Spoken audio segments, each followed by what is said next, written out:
to family history, it's something that I'm really excited about. It's something that I'm really passionate about too. And I guess in order to know where you're going, you kind of need to know where you've been, where you fit in, where you belong, as far as your family, the generations before you as well. In every generation or in every family, they say that there's a family custodian or historian that's in charge of telling the story. I've given myself that title with our family. It's something, as I said, that I'm passionate about. I really enjoy the research, and for me a lot of it is actually the thrill of the research before you actually get to the piece of information that you're searching for. And with family history, with research, if any of you have ever done it before, you'll find that there are so many different twists and turns that you'll take, and you'll be researching one specific area or one specific topic, and that will take you on a different turn, a different journey. I didn't know that. Who's that? What's that story? What's that tale? And that's what you follow. For me though, it's to look on this particular journey at my 3 times great-grandparents on my mum's father's side. So my maternal grandfather, his forefathers, which is something that we didn't know, and unfortunately mum passed away before I could have the opportunity to go through and research those sort of things. So what does it all mean? Well, I thought I'd take the opportunity to do a bit of a road trip and find out some history of my family. So to put it in perspective, my 3 times great-grandfather was Edward Bridgman. He was born in around about 1836 in Llanlivery in Cornwall. His father was Thomas, he was 25, and his mother Elizabeth was also 25. At the age of around 20, this family, just for a bit of background information, were both tin and copper miners in Llanlivery in Cornwall. So Edward, at the age of 20, he jumps on board the ship the Eloquise, which was a 1247-ton ship under the command of Captain Thomas Payne. They sailed from Plymouth on the 4th of June 1856, and they arrived at Port Adelaide, South Australia, on the 26th of August in 1856. Now, the Eloquise was the 13th ship from England to South Australia with government passengers on board for 1856, and after a passage of 83 days it arrived from Plymouth and landed in the colony 438 souls. On board during that trip, 4 deaths and 7 births were registered, and as I said, that ship was adapted for immigrants, being large, lofty and well lighted and ventilated, the reports say, while the cleanliness, the order and harmony which prevailed on board on that trip afforded striking proof of the efficient manner in which the surgeon superintendent had fulfilled the duties divulged upon him. And as the official record went on to say, it would be unjust not to mention that he was most ably supported by the master and the ship's officers. The immigrants were a very well selected class of people, behaved well during the voyage and suffered from little sickness. So from Port Adelaide, the 20-year-old immigrant miner from Cornwall made his way to the Victorian goldfields. Now, did he go via Burra? Did he head up through, maybe down towards the coast and then head up to the goldfields? We're not quite certain, but we do know that he met up with Susanna Neal in Carnham in Victoria, which is where our next destination is. Welcome to Carnham and to Snake Valley. Now, Carnham was once a gold mining township. It's, I guess, what you call sort of pastoral location now, 25 k's west of Ballarat. Its goldfield was at the edge of a mining district which ran sort of southeasterly down to Snake Valley. And Carnham was the name of a pastoral run taken up in 1838. It's thought to be derived from Aboriginal word which describes a hunting or camping area. So in 1855, gold was found here and a rush of several thousand miners occurred in 1857. Now, this rush was preceded by only a few months to the opening of a goldfield at Snake Valley, and gold mining continued for over 20 years as the leads were worked along the Bailey Creek. A township was soon surveyed, and in 1865 it was recorded that Carnham was having alluvial and quartz workings, a courthouse, Mechanics Institute, the Carnham Road District's office, and 2 hotels. There was also a school opened here in 1856. So behind me is the Denali Hospital. It's spread out a lot more than what it was originally. There's a doctor's surgery here now. But this is the original hospital. It was a 2-storey hospital, but because of fire codes in, I think, the late 1890s, they had to demolish the 2nd storey and it became the 1st storey, and then they subsequently spread it out. It was here on the 10th of May in 1875 that Edward Bridgman passed away from tuberculosis. He'd been suffering it for 8 weeks. It must have been a terrible, terrible death. He is listed as being single on his death certificate, and no known children, and his death certificate was obviously furnished by the people who were around him, being the wardsman and the doctor. So we don't know what happened to Edward, whether he took off from his wife Susanna, or maybe Susanna took off from him because of the fact that he had gone bankrupt, he'd become insolvent, and he had no money. So little is known, so that's why we're researching that to find out. But that's where he passed away in 1875. So this is St John's Anglican Church and School. School was over there. It was Denali's first Anglican church, opened in May 1858. It's the earliest surviving church in the district. And here, on the 29th of October in 1883, my great-great-grandparents, William Henry Bridgman and Anna Slocum, were married. William Henry Bridgman was born in Snake Valley. He was a labourer living at Goldsborough. And Anna Slocum was a spinster living out of Emu. Her father was a hotel keeper. Denali's Courthouse. Why have I brought you here? 1877, so this is 2 years after my great-great-great-great-grandfather Edward Bridgman died of tuberculosis. Here in 1877, 3 of his sons, Walter, Edward and Joshua, all were brought here to this courthouse. They were aged 4, 9 and 11, and they had been declared as wards of the state. Neglected because they were in a poor state of health. Their clothes were listed as being old and dirty.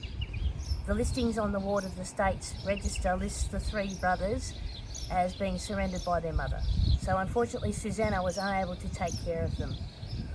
The older son, my great-great-great-grandfather, William Henry, he appears to be working with way over in Goldsborough with one of his sisters who had married.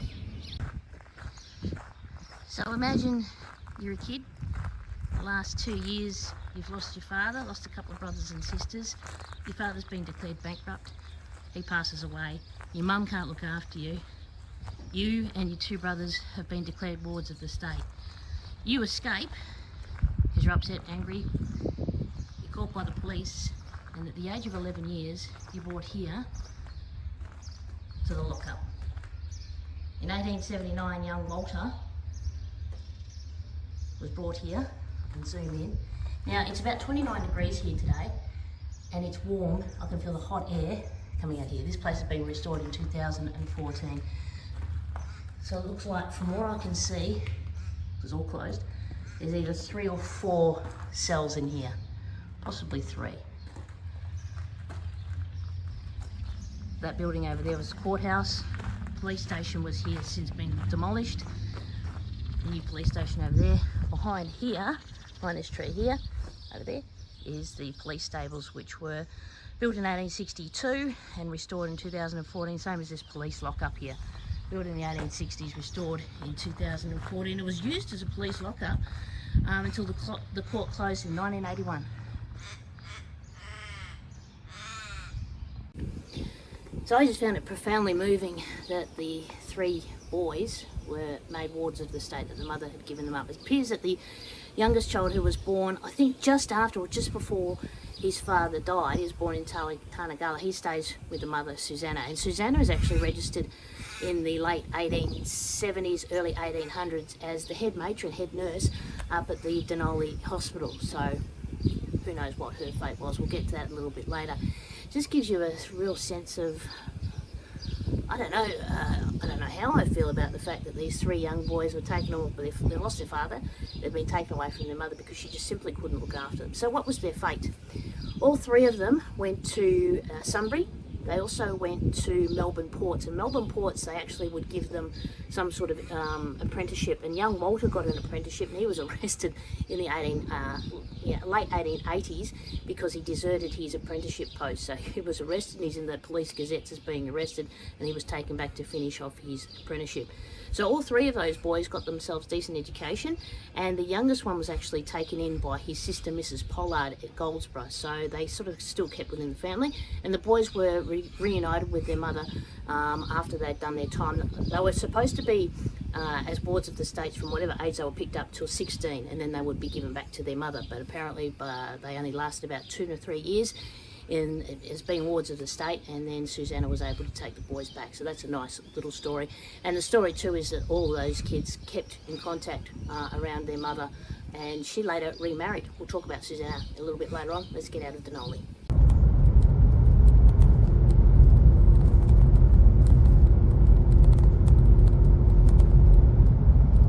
So between Tarnagalla and Denali, we know that Edward Bridgman spent a lot of his working life. Children were born and registered at Tarnagalla. He's been in court himself here at Tarnagalla. Majority of his kids were born at Denali as well. So this is Tarnagalla.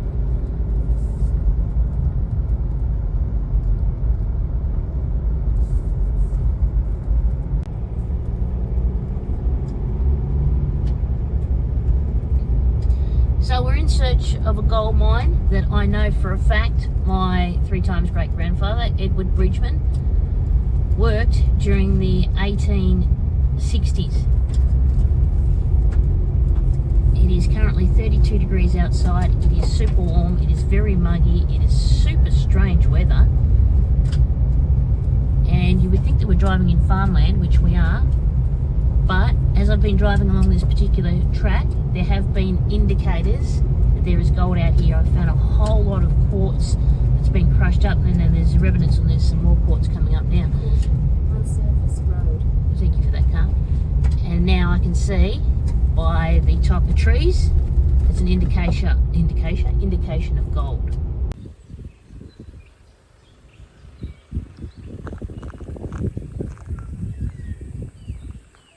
Doesn't look much, but you can see the remnants there of dumpings of dirt over there as well. Bit of mining, could have even been a puddle, and then further over that way there's remnants. I'm pretty stoked. This is the area that I know for a fact where Edward Bridgman came, and I know that he got gold because he registered it in the gold registry at Denali, at the gold office there. This is mint. It doesn't get much better for me physically actually walking in the footsteps. Who knows, he might have bent down and picked up this bit of sample here of quartz of Edward Bridgman. I'm not going to tell you how much gold he got out of here. Clearly it wasn't enough to make his fortune, but it was obviously enough for them to get by. And I know that he worked this particular area, this reef. There's 2 mines. Actually, there's a big dirty great big hole in the ground here. Right here.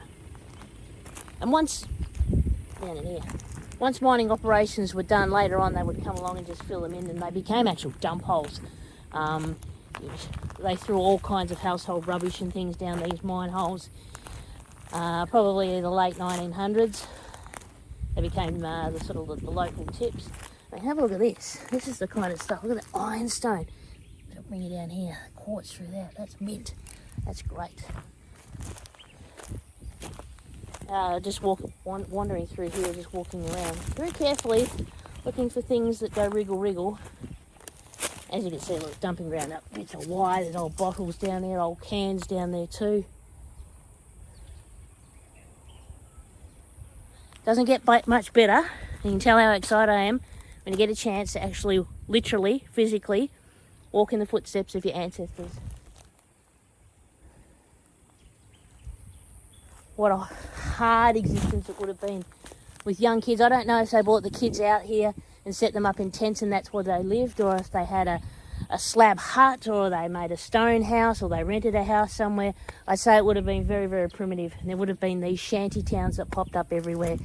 And that's why the amount of kids that died so young as babies. It's a nice little piece of quartz there. Yeah, because of the infant mortality rate due to all the diseases under the sun that they got. I know that Edward and Susanna, I think they buried 3 or 4 children, anywhere from the ages of 12 days through to 18 months old. Just a really hard lifestyle. For a thing called gold, I guess as everyone says, if it was easy, everyone would be out doing it.